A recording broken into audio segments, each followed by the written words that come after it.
સુરતમાં કુખ્યાત મનીષ કુકરી ગેંગ દ્વારા આતંક ઊભો કરવામાં આવ્યો ત્યારે થોડા સમય અગાઉ નાસ્તા ફરતા મનીષ કુકરી અને તેના સાગરીતો ઝડપાયા હતા। હત્યાની કોશિશ અને લૂંટના ગુનામાં મનીષ કુકરી સહિત 3 લોકોની ધરપકડ કરવામાં આવી હતી।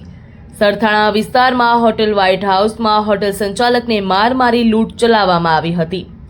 પોલીસે મનીષ કુકરી, મિતેશ ગાબાણી અને ચિરાગ બોરડાની ધરપકડ કરી। ત્યારબાદ ત્રણેયને બનાવવાળી જગ્યા ઉપર લઈ જવામાં આવ્યા હતા અને રિકન્સ્ટ્રક્શન કરવામાં આવ્યું હતું।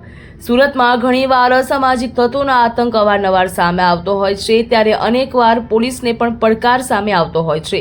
સુરતના સરથાણા વિસ્તારમાં ભારે માથાભારી મનીષ કુકરી ગેંગનો આતંક સામે આવ્યો હતો। સુરત ક્રાઇમ બ્રાન્ચ દ્વારા તેમની ધરપકડ મધ્યપ્રદેશથી કરવામાં આવી છે, જેની શોધખોળ સુરત ક્રાઇમ બ્રાન્ચ દ્વારા કરવામાં આવી હતી, જેમને ઝડપી લેવામાં આવ્યા અને ક્રાઇમ બ્રાન્ચે કાર્યવાહી પણ હાથ કરી હતી। મનીષ કુકરી ગેંગનો આતંક વધતો જતો હતો। તેમની ધરપકડ ક્રાઇમ બ્રાન્ચ દ્વારા મધ્યપ્રદેશમાંથી કરવામાં આવી। ત્યારબાદ સરથાણા પોલીસ સ્ટેશનમાં મર્ડર અને લૂંટના આરોપી મનીષ કુકરી અને મિતેશ ગાબાણી ચિરાગ બોરાડને જગ્યા લઈ ગયા હતા અને ત્યાં તેમનું રિકન્સ્ટ્રક્શન કરવામાં આવ્યું હતું।